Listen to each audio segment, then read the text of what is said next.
that break. Okay, the topic on board today, we're gonna talk about the major causes of road accidents on our roads. Well, I know a few, but let's ask the people on the road. Vox Sports, let me listen to what the people have to say.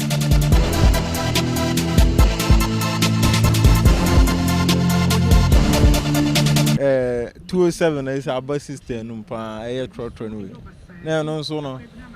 Eba enam say achintra na omo back brakes no omo condemn nti say front ones no mo use nti no obo brake na to once a ebetimi aten akọ we bia atan say speed wom na so obo brake na ebetimi aten wakọ side bia I think a brake nka four side ni na esenka ye adwuma. I think some of the cars, their tires are not good. They don't go for maintenance. They just go for their cars and move. They don't check anything about it, the engine. So that's what I think. Be drivers in the colors. Sakai no be a tires guasi no. Ubu huna say aye dada. No just say cause san on sa. What the car be yadwuma na say fi say kakra no be pay the engine no. Da bia na say tire no on check won ye no hwe. Eno ka ho bi. And the fan so ya drive for no be a ensanom so ka ho. Ubu be transit na chi a no akonom nsa ansa no be transit na chi. You know, some drivers, they are in their house or they are sleeping. They give money to go and collect driving license for them and things. They no get some good experiences on the road signs and things like that. So that's the accident committing.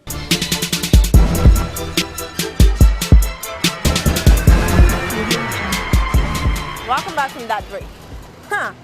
Interesting topics out there.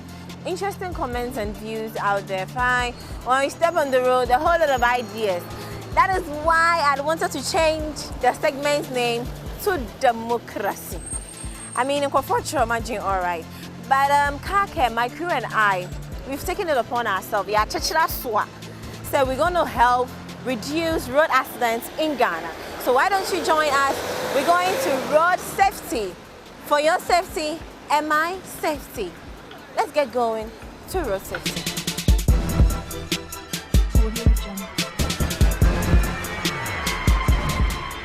From the statistical point and the data we have at the National Road Safety Commission, we want to just narrow them down to the main causes. And so top on the list you would find that speeding is a major contributor to road traffic crashes. And over the years, you would find out that nearly 40, 30, 60, 80, the percentages vary, but the significant proportions of the data we have, you will realize that a lot of them are attributable to speeding. And physically, if you happen to travel on highways, you would find the physical manifestation of this. You would travel on the motorway, and if you are probably going at 100 kilometers per hour, someone zooms past you and immediately sublimes in thin air. The explanation you may give to that is the person is probably going at, let's say, 140, 150 kilometers per hour. At that speed, if anything should happen, chances for survival are nearly zero. Another thing you would want to pay attention to is the issue of fatigue. Fatigue, we've done so much research on that, and we find out that too many people in Ghana are driving vehicles far beyond the hours that their body structure and frame can contain. Even in the corporate world, we go to work at 8 and close at 5. People begin driving at 5 a.m. and only break the drive way past 2 a.m. That is something that is dangerous to, first of all, to their health. And if they happen to find themselves in the commercial sector, that is dangerous to the passengers that they are rendering the services to.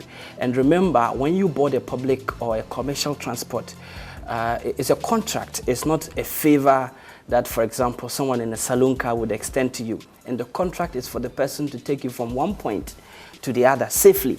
And in between, whatever happens is what we pay attention to.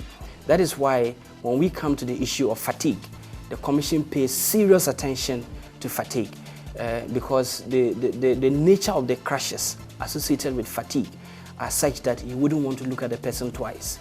The injuries are so severe, and sometimes most of them leave permanent disabilities on the persons. Another issue you would naturally observe on the road environment is that of wrongful overtaking. We have high-speed cars these days, youthful exuberance. People go in and buy cars that escape at 100 kilometers in just 5 seconds. These are improvements in technology, and we appreciate that. But you see, you are in a road environment that was built to cater for all categories of road users. That notwithstanding, we want to accept that these improvements in technology also have some bearing on human life. But the repercussions of that, especially the negative, is what you see these days, especially with young folks like you and I who would drive high-speed vehicles and have no regard at all for vehicles traveling at low speeds. And so the temptation to overtake, even when the road condition does not provide the appropriate environment for that, is high, and these always result in crashes. Moving beyond that is also the engineering error bit of it. You know, mostly we put the blame on the human being, because indeed research has put nearly 80 to 90% of the causes of crashes or the responsibility on the human being. But it is a system. We have the road, we have the vehicle, we have the user. And the user indeed is the human being. The road is another factor. We have engineering issues in Ghana. There are road areas, road corridors where you expect to find road signs there. You expect that you would find road line markings there. You expect to find pelican lights there. You expect to find some aspects of, for example, pedestrian crossings. All these design issues are, we don't want to say are the result of a crashes, but because they are not provided for, the human being at that particular time is forced to take decisions that if those engineering measures were provided for, chances are they wouldn't find themselves in trouble in terms of road traffic crashes. And so we could go on and deal with the causes of road traffic crashes from the biggest to the minimum. But on the general scale, we were looking at some of these as the major causes of road traffic crashes. We must understand from the data point of view that road traffic crashes are issues that we all can prevent. There are economic implications anytime you experience road traffic crashes. The country loses 1.6% of our GDP to road traffic crashes. This is far more than what development assistance we receive from our development partners. In the household level, you lose a breadwinner. If you do a study of road traffic crashes in Ghana, you realize that 75% of the deaths we record on our roads are men, aged between 15 and 40 years of age. This also means that these are the breadwinners at home. And if we are losing our men to road traffic crashes, the implication also is that we are creating more widows and we are creating more orphans as a result of the road environment. Then government social protection efforts and all these things will yield to nothing, because poverty reduction also requires that we have the man at home. So we encourage everyone in the road environment to observe a few things. First of all, anytime you use the road, please concentrate on the road environment. Ensure that you pay attention to the road environment. Make sure that you observe the road rules and regulations, and also create space. Even if you're an experienced driver, if you've been driving for the last 50 years before I was born, try to tolerate the incompetencies of other road users, because every day there's a new driver on the road. Every day there's a new vehicle on the road. Every day there's a new road sign on the road, which you, even the experienced driver, are not aware of. So we encourage you to try to extend some level of decorum and decency to other road users. In the long term, we believe when you stay alive, your family and everyone, friends around you are also happy and alive, Ghana will move forward.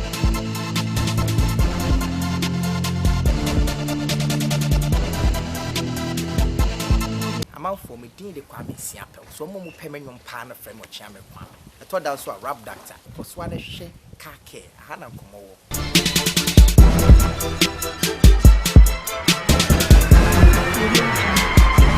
We're going to talk about a very small size engine, but a very powerful transmission.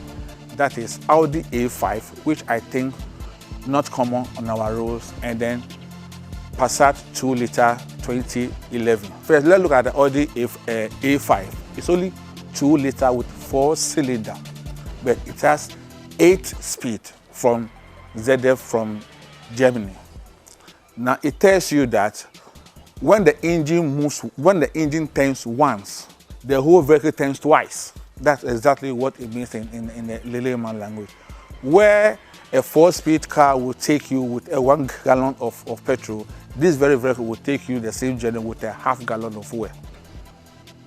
You save fuel as if you are dashing somebody else's money. The fuel consumption is absolutely low. Now you can imagine 8-speed in such a small 2-liter car. In fact, it is something I would like one day drive it and try and see how fast it is. If you look at the Passat 2011, it has 7-speed. And it's called, as I mentioned earlier on, it's also S-tronic DLG 7-speed longitudinally mounted AWD with a manual characteristics. This transmission is one of the latest transmissions about a few years ago, and is the most problematic, troublesome transmission we have ever had. You have a problem with the TCM, problem with a solenoid, problem with, because it is what we call a twin clutch. That means there's something in it like a flywheel, a double flywheel, and this always breaks.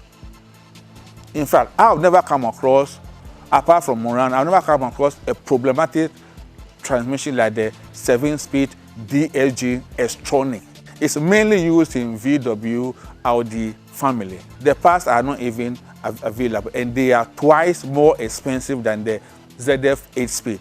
ZF have been around for a very long time, so even if the 8-speed just came up, I can tell you the parts are always available. ZF parts are always available. They've been in the system for a very, very long time. But like I said, you should look at 8 good speed in a small car. You know, I just can't compare with any 2-liter car, because I look around and find out that the Hyundai 2011, which is I-30, has only 4-speed. Now, if these two are giving you 1 gallon of petrol to finish maybe a 10 kilometer, the Audi will use maybe quarter of its fuel to finish it. So that tells you how serious the A5 is. It's more or less to me like a sports car. You are talking only a 4-liter and a 2-liter engine. And there's no car, there's no 4-liter car apart from sports car that I can compare Audi A5 8-speed transmission with. Apart from that, the suspension system is very, very robust. The holding is quite classic. Above all, the steering geometry is absolutely fantastic.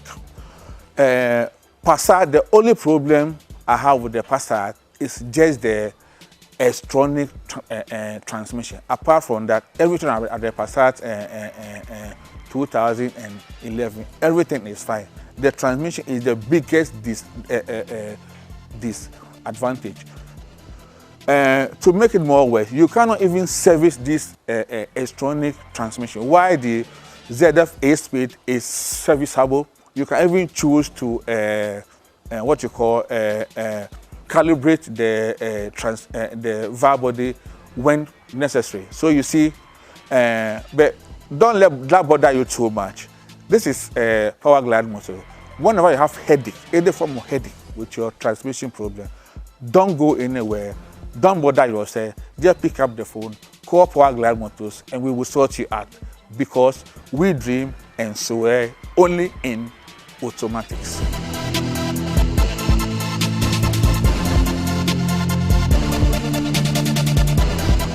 Yo, what's up? This your boy E to the LBBNZ in the building, and you are locked right here to Car Care, the only automobile show in GH. EL says so. It's crazy, Charlie.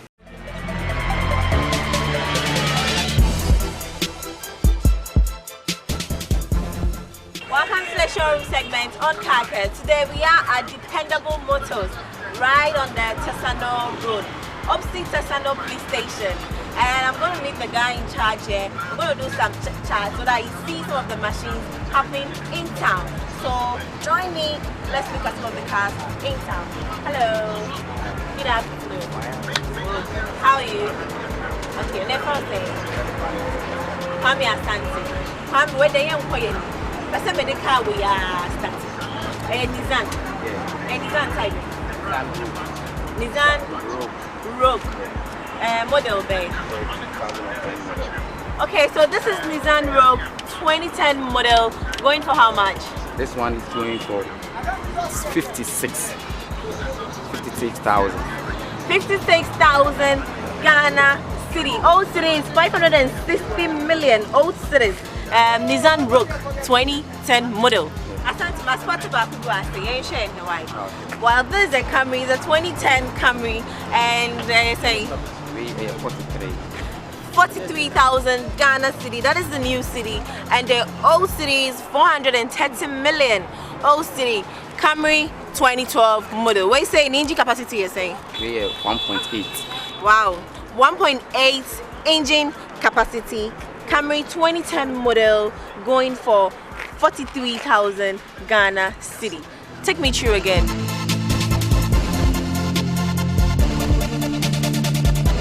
Still like Dependable Motors, and if you be very truthful to yourself, now some Pontiac Pontiac.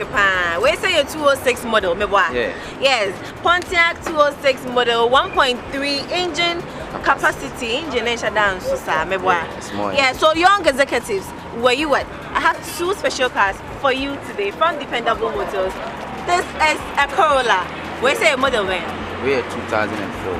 2004 Corolla. Young executives. Dependable Motors. Opposite Tesano Police Station.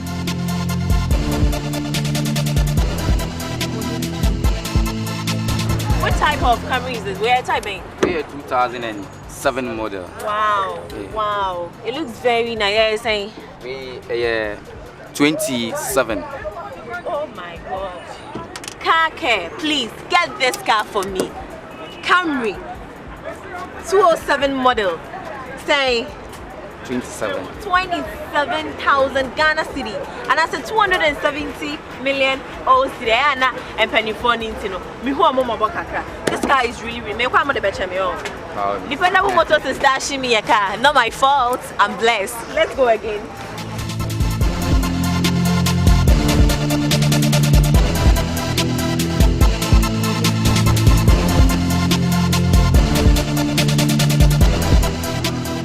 I really do love this car. Where are you coming? Dodge Caliber.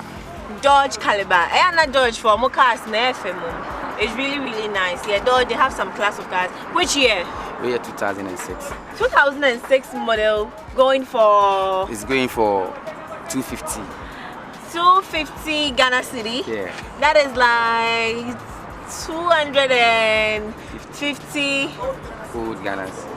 250 old Ghana City. And new city is 25 Ghana City. Yeah. Man, the guy just confused me, you know. I was, you know, me brush up for high because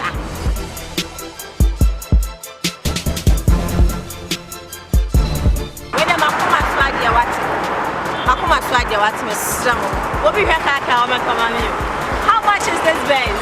This one is 48. 48 new Ghana City, and old Ghana City is 480 million. And your model, babe? We're 2006.